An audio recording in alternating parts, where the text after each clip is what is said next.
ಕಾರವಾರದ ಶಿರೂರು ಗುಡ್ಡ ಕುಸಿತ ಪ್ರಕರಣ ಸಂಬಂಧ ಮೂರನೇ ಹಂತದಲ್ಲಿ ಕಾರ್ಯಾಚರಣೆ ನಡೀತಾ ಇದೆ. ಬೆಂಜ್ ಲಾರಿಯ ಆಕ್ಸೆಲ್ ಹೊರತೆಗೆದಿದೆ ತಂಡ. ಭರದಿಂದ ಸಾಗಿದೆ ಮೂರನೇ ಹಂತದಲ್ಲಿ ಆಪರೇಷನ್. ಈ ಸಂದರ್ಭದಲ್ಲಿ ಬೆಂಜ್ ಲಾರಿಯ 2 ಟೈರ್ಗಳು ಪತ್ತೆಯಾಗಿದೆ. ಲಾರಿಯದ್ದೇ ಅನ್ನುವಂತ ಶಂಕೆಗಳು ವ್ಯಕ್ತವಾಗ್ತಾ ಇದೆ.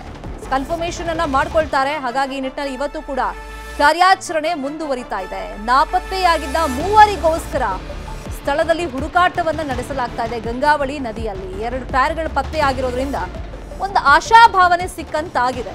ಸೊ ಇವತ್ತು ಕಾರ್ಯಾಚರಣೆ ನಡೆಸಿದಂತ ಸಂದರ್ಭದಲ್ಲಿ ಮೃತದೇಹಗಳು ಸಿಗಬಹುದು ಅಂತ ಹೇಳಿ ಒಂದು ಭರವಸೆ ಅಂತೂ ಮೂಡಿದೆ.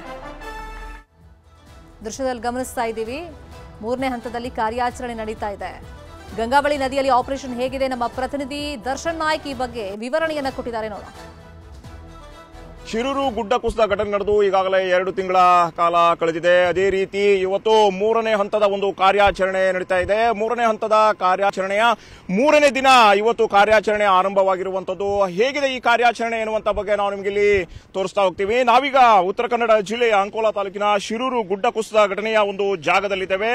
ಈ ಗಂಗಾವಳಿ ನದಿಯಲ್ಲಿ ಈಗಾಗಲೇ ಗೋವಾ ರಾಜ್ಯದ ಪಣಜಿಯಿಂದ ತಂದಂತ ಡೀಪ್ ಡ್ರೆಸಿಂಗ್ ಬಾರ್ಜ್ ಮೂಲಕ ಈಗ ಕಾರ್ಯಾಚರಣೆಯನ್ನ ಮಾಡಲಾಗ್ತಾ ಇದೆ. ಅದರ ಜೊತೆಗೆ ಗಂಗಾವಳಿ ನದಿ ಮಧ್ಯದಲ್ಲಿ ಶಿರೂರು ಗುಡ್ಡ ಕುಸಿದ ಘಟನೆಯಿಂದ ಉಂಟಾದಂತ ಒಂದು ಭಾರೀ ಪ್ರಮಾಣದಲ್ಲಿ ಮಣ್ಣಿನ ಶೇಖರಣೆ ಯಾವ ರೀತಿ ಆಗಿದೆ ಎನ್ನುವಂತಹ ಬಗ್ಗೆ ನಾವು ನಿಮಗೆ ಇಲ್ಲಿ ತೋರಿಸುವಂತ ಒಂದು ಪ್ರಯತ್ನವನ್ನ ಮಾಡ್ತಾ ಇದ್ದೇವೆ. ಒಂದು 6 ಕಡೆ ಒಂದು ಐಲ್ಯಾಂಡ್ ರೂಪದಲ್ಲಿ ಮಣ್ಣಿನ ಒಂದು ಶೇಖರಣೆ ಆಗಿರುವಂತದ್ದು. ಈ ಮಣ್ಣನ್ನ ಅಗಿಯುವಂತ ಒಂದು ಕೆಲಸವೂ ಸಹಿತ ಈಗ ನಡೀಲಿಕ್ಕಿದೆ. ಅದರ ಜೊತೆಗೆ ಲಾರಿ ಇದೆ ಎನ್ನುವಂತಹ ಬಗ್ಗೆ ಒಂದು ಡಿಟೆಕ್ಟ್ ಮಾಡಲಾಗಿತ್ತು ಇದೇ ಜಾಗದಲ್ಲಿ. ಈ ಜಾಗದಲ್ಲಿ ಇವತ್ತು ಕಾರ್ಯಾಚರಣೆಯನ್ನ ಮಾಡಲಾಗ್ತಾ ಇದೆ. ಡೀಪ್ ಡ್ರೆಜಿಂಗ್ ಬಾರ್ಜ್ ಮೂಲಕ ಮಣ್ಣನ್ನ ತೆಗೆಯುವಂತ ಒಂದು ಕೆಲಸ ಈಗ ಮಾಡ್ತಾ ಇರುವಂತದ್ದು. ಅದರ ಜೊತೆಗೆ ನಿನ್ನೆ 2ನೇ ದಿನ ಅಂದ್ರೆ ಮೂರನೇ ಹಂತದ ಕಾರ್ಯಾಚರಣೆಯ 2ನೇ ದಿನ ನಿನ್ನೆ ನಡೆದಿತ್ತು. ಈ ಸಂದರ್ಭದಲ್ಲಿ ಸಂಜೆ ಅಷ್ಟೊತ್ತಿಗೆ ಇಲ್ಲಿ ಟ್ಯಾಂಕರ್ನ ಒಂದು ಎಕ್ಸೆಲ್ ಸಮೇತ 2 ಟೈರ್ಗಳು ಸಿಕ್ಕಿದ್ವು. ಅದರ ಜೊತೆಗೆ ಕ್ಯಾಬಿನ್ ನ ಒಂದು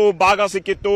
ಇದೊಂಥರ ಒಂದು ಆಶಾಭಾವನೆ ಆಗಿತ್ತು, ಮುಂದೆ ಲಾರಿ ಸಿಗಬಹುದು ಎನ್ನುವಂತ ಬಗ್ಗೆ. ಅದರ ಜೊತೆಗೆ ಒಂದು ಎಡಭಾಗದಲ್ಲಿ ಲಾರಿ ಇದೆ ಎನ್ನುವಂತ ಬಗ್ಗೆ ತಜ್ಞರು ಡಿಟೆಕ್ಟ್ ಮಾಡಿದ್ರು. ಇದೇ ಜಾಗದಲ್ಲಿ ಈಗ ಈ ಮಣ್ಣನ್ನ ತೆಗೆಯುವಂತ ಒಂದು ಕೆಲಸ ಮಾಡಲಾಗ್ತಾ ಇದೆ. ಈ ಯಂತ್ರದ ಮೂಲಕ ಮಣ್ಣನ್ನ ತೆಗೆಯುವಂತ ಒಂದು ಕೆಲಸ ಮಾಡಲಾಗ್ತಾ ಇರುವಂತದ್ದು. ಅದರ ಜೊತೆಗೆ ಇವತ್ತು 3ನೇ ದಿನದ ಒಂದು ಕಾರ್ಯಾಚರಣೆ ಈಗ ಮುಂಜಾನೆಯಿಂದ ಆರಂಭವಾಗಿರುವಂತದ್ದು. ಅದರ ಜೊತೆಗೆ ಈಶ್ವರ್ ಮಲ್ಪೆ ಅಂದ್ರೆ ಮುಳುಗು ತಜ್ಞ ಈಶ್ವರ್ ಮಲ್ಪೆ ಅವರು ಸಹಿತ ಕಳೆದ 3 ದಿನದಿಂದ ಸತತವಾಗಿ ಈ ಕಾರ್ಯಾಚರಣೆಯಲ್ಲಿ ಭಾಗಿಯಾಗಿದ್ದಾರೆ. ಅದೇ ರೀತಿ ನಿನ್ನೆಯೂ ಸಹಿತ ಈ ಲಾರಿಯ ಅಂದ್ರೆ ಟ್ಯಾಂಕರ್ನ ಒಂದು ಎಕ್ಸೆಲ್ ಸಮೇತ ಏನು ಟೈರ್ ಸಿಕ್ಕಿತ್ತೋ ಅದಕ್ಕೆ ಹಗ್ಗ ಕಟ್ಟಿ ಬಂದಂತವರು ಮುಳುಗು ತಜ್ಞ ಈಶ್ವರ್ ಮಲ್ಪೆ ಅವರು ನಿನ್ನೆಯೂ ಸಹಿತ ಆ ಕಾರ್ಯಾಚರಣೆಯಲ್ಲಿ ಭಾಗಿಯಾಗಿದ್ರು. ಅದರ ಜೊತೆಗೆ ಇವತ್ತು ಉತ್ತರ ಕನ್ನಡ ಜಿಲ್ಲಾಡಳಿತ ಆಗಿರಬಹುದು, ಅದೇ ರೀತಿ ಇಲ್ಲಿನ ಶಾಸಕರಾಗಿರತಕ್ಕಂತ ಸತೀಶ್ ಸೇಲ್ ಅವರು ಈಶ್ವರ್ ಮಲ್ಪೆ ಅವರನ್ನು ಸಹಿತ ಇವತ್ತು ಕಾರ್ಯಾಚರಣೆಗೆ ಉಪಯೋಗಿಸಿಕೊಳ್ಳಲಿದ್ದಾರೆ. ಯಾಕಂದ್ರೆ ಅವರು ಇದ್ರೆ ಮಾತ್ರ ಈ ಕಾರ್ಯಾಚರಣೆ ಒಂದು ಯಶಸ್ಸು ಕಾಣಲು ಸಾಧ್ಯ ಎನ್ನುವಂಥದ್ದು ಗೊತ್ತಾಗಿದೆ. ಯಾಕಂದ್ರೆ ಅಲ್ಲಿ ಯಾವುದೇ ವಸ್ತು ಸಿಕ್ಕಿದ್ರು ಕೂಡ ಅದನ್ನ ಮೇಲೆತ್ತಲು ರೋಪನ್ನ ಕಟ್ಟಲು ಅಲ್ಲಿ ಮುಳುಗಿ ರೋಪನ್ನ ಕಟ್ಟಬೇಕಾಗತ್ತೆ. ಈ ಡ್ರೆಜ್ಜಿಂಗ್ ಬಾರ್ಜ್ ಒಂದು ಕಾರ್ಯಾಚರಣೆ ನಡೀತಾ ಇದ್ರೆ ಈಶ್ವರ್ ಮಲಪೆ ಅವರ ಒಂದು ಕಾರ್ಯಾಚರಣೆ ಇಲ್ಲಿ ಯಶಸ್ಸು ಕೊಡ್ಲಿಕ್ಕಿದೆ.